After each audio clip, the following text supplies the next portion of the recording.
మోతవారి మలయ మామ ఇయ్యాల ఏం ముచ్చట ముంగడేసుకున్నాడో పిలుద్దామో పారి. మామా ఓ మామా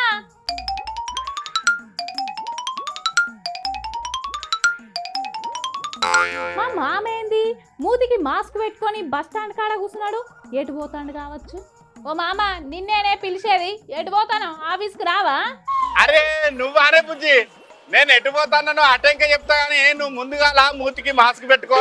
అసలే నువ్వు మాట్లాడుతుంటే ముసురు పడ్డట్టే పడతాయి తుప్పిర్లు. నీ లెక్క నా ఈ సందువన్లు కాదు, అందులోకెళ్ళి తుప్పిర్లు పడేతందుకు. ముందుగా నువ్వు ఎటు పోతానో చెప్పు. ఓ నడ్డి ముక్కుదానా, నువ్వు నన్ను ఏమన్నాను పడతా గానీ నా సందు వల్ల ఏమన్నా అన్నావనుకో మర్యాద దక్క చెప్తానా. నా సందు వల్లే నాకు బర్కతి, ఏమనుకుంటాను? నీతో నాకేం లోలి గాని ఆఫీస్కి వస్తావా రావా? గది చెప్పు ముందుగాల. ఆఫీసు లేదు, నా లొట్ట పీసు లేదు. నేను ఈ పట్నంలో ఉండా, మా ఊరికి పోతాను. బతుకుంటే బలసాకైనా దీన్ని బతకచ్చు, నేను రాను. ఇప్పుడు నీకు పట్నంలో వచ్చిన కష్టమేందే, నువ్వెందుకు ఊరికి పోతాను? చైనా దేశంలో కరోనా లెక్కనే మళ్ళీ ఏదో కొత్త పురుగు పుట్టుకొచ్చిందట కదా. దాని పేరేమో ఉండేనే బుజ్జి, నోట్లోనే ఉండే గానీ అది కత్తలేదు. ఓ గదా అనే మామ, హెచ్ఎంపీవి హ్యూమన్ మెటాన్యూమో వైరసే. గదే గదే నువ్వన్నదే. గా వైరస్ గక్కడెక్కడో చైనా దేశంలో అయితే గిడ నీకేమైందే? నీకేమైందని నిమ్మలంగా అడుగుతానేమో, నీరు గల్లదానా? నీకేం ముచ్చట తెలియదేమే? అరే కొత్త వైరస్ కూడా కరోనా పురుగు లెక్కనే మస్తు తిప్పలు పెడుతుందట. చైనా దవాఖాన్లా గుంపులు గుంపులుగా దవాఖాన్లలో పడతాను అని వాట్సాప్లలో వార్తలు మస్తు చక్కెర కొట్టే వరకల్లా గా ఆర్త చూసి మీ అత్త నన్ను రమ్మని చెప్పింది, అందుకే పోతానా. ఓ మామ గా వైరస్ గురించి మనకేం ఇబ్బంది లేదే. కాకపోతే జ్వరం వచ్చినా లేకపోతే సర్ది చేసినా బాగా ఒళ్ళు నొప్పులున్నా సొంత వైద్యం కాకుండా డాక్టర్కు చూపెట్టుకుంటే సరిపోతుందని ఇక ఆరోగ్య నిపుణులు అట్నే WHO వాళ్ళు చెప్తుర్రు. ఇక ఏం భయపడాల్సిన పని లేదే మామ, ఏం కాదు నువ్వు. బుజ్జిగా కరోనా పురుగు అప్పుడు కూడా చూడకుండా పోతే మస్తు సుక్కలు చూపెట్టిండే. ఇప్పుడు ఈ వైరస్ కూడా ఎంత తిప్పలు పెడుతుందేమో అని తలుచుకుంటేనే భయం అవుతుందే బుజ్జి. అవు మామ నువ్వంటే నాకు కూడా యాది కత్తందే. ఆ దీపాలు పెట్టుడు, సప్పట్లు కొట్టుడు, గింతంతా జ్వరం రాగానే ఇక కరోనా అనుకొని చెట్ల మీదనే ఇండ్లు కట్టుకునుడు, లక్షలు పోసినా పానాలు దక్కకపోడు, 100 కిలోమీటర్లు నడిచి సొంతూళ్ళకు నడిచిపోయిన లక్షల మంది కూలీలు. ఇక కరోనా వేసిన నష్టం మామూలు నష్టం కాదే మామ. నా భయమంతా గందు కాదే బుజ్జి. అత్తగిట్లా తెలియకుండా సెకండ్ సెటప్ ఏమైనా పెట్టినవా ఏంది? గా కరోనా అప్పుడు ఇక సెకండ్ సెటప్ పెట్టిన వాళ్ళు మస్తు మంది బయటపడ్డారట. గాల మీద అప్పుడు సోషల్ మీడియాలో కూడా మస్తు రీల్స్ వైరల్ అయినాయే మామ, నువ్వు పెట్టలే కదా? ఏం మాట్లాడతానే పోరి, నెత్తిల పుండుకు సామాన్ లేదురా అంటేనేమో ఎట్లా కొట్టంలో దీపం పెట్టమన్నట్టే ఉన్నది నీ ముచ్చట. మాట్లాడుతందుకు కొంచెమన్నా బుద్ధి ఉండాలి.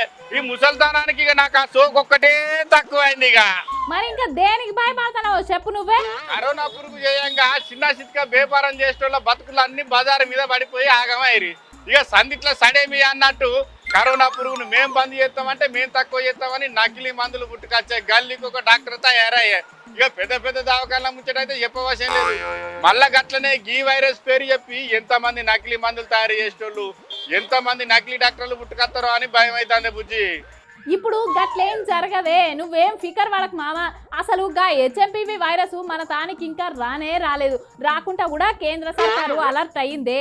ఇక నువ్వేం టెన్షన్ పడకు, నువ్వైతే పైన బంద్ పెట్టి ఆఫీస్కి రా, సరేనా? తగ్గుతానే నీకు ఇంకా కొత్త వైరస్ తాగినట్టున్నది. వామ్మో నేను రాను, నేను అత్తే నాకు కూడా వైరస్ తాగుతుంది. నేను రాను, నేను పోతా, నేను రాను. ఓ మామ నువ్వు గట్ల భయపడకే. నేను మొన్న 3 రోజులు ఊరికి పోతుంది కదా, జరా నీళ్లు మారే వరకల్లా పరిచయం పట్టింది, అది కూడా తగ్గిపోయిందే మామ. నువ్వేం భయపడకు, ఆఫీస్కి రా ముందుగాల. ఆ కొత్త వైరస్ మనకి ఇంకా రాలేదా మన దేశంలోకి? మనం భయపడాల్సిన పని లేదంటావైతే? ఏం భయం లేదు, నువ్వైతే రా ముందుగాల. ఇక నిన్ను నమ్మపోతే ఇంకెవరా నమ్ముతా గానీ ఇగో నీతో ముచ్చట పెట్టుకుంటుంటే అంటే ఈయనే పొద్దు గడిచే ఆఫీస్కు రేపు అత్తా పెద్ద సార్తో చెప్పు జరా. నీ సంగతి నాకు తెలియదా? బండి ఇరిగితే ఎడ్లు కాసే రకమేనాయే. ఇక రేపైతే రేపే రా గాని ఎందుకైనా మంచిది మామ, గా సలిపోయేదాకా తాగుడైతే బంద్ చేయరా. తాగనే బుజ్జి నీ మీద ఒట్టు. ఈ కోరిక ఏం తెలియదు మంచిగా పూలను బుధగరించి ఆఫీస్కి ఎగరామని పెట్టిన ఇట్లా ఎన్నిసార్లు ఒట్టేయలేదు నా మీద, చూసిండ్రా జనాలు? చైనా దేశంలో హెచ్ఎంపీవి అనే కొత్త వైరస్ తోని దవాఖాన్లన్నీ కిటకిటలు ఆడుతున్నాయని సోషల్ మీడియాలో వీడియోలు బగ్గనే చక్కర్లు కొడుతున్నాయి. కానీ చైనా దేశం అయితే ఇప్పటిదాకా అధికారికంగా అయితే ప్రకటన చేయలేదు. ఇక మన కేంద్ర ప్రభుత్వము అట్నే WHO HMPV వైరస్ మీద గట్టిగానే నజరేసింది అన్నట్టు. మన దేశంలో గసొంటి ఏం లేదు. సోషల్ మీడియాలో వార్తలు చూసి మీరు కూడా మామలెక్క భయపడకుర్రి, సరేనా?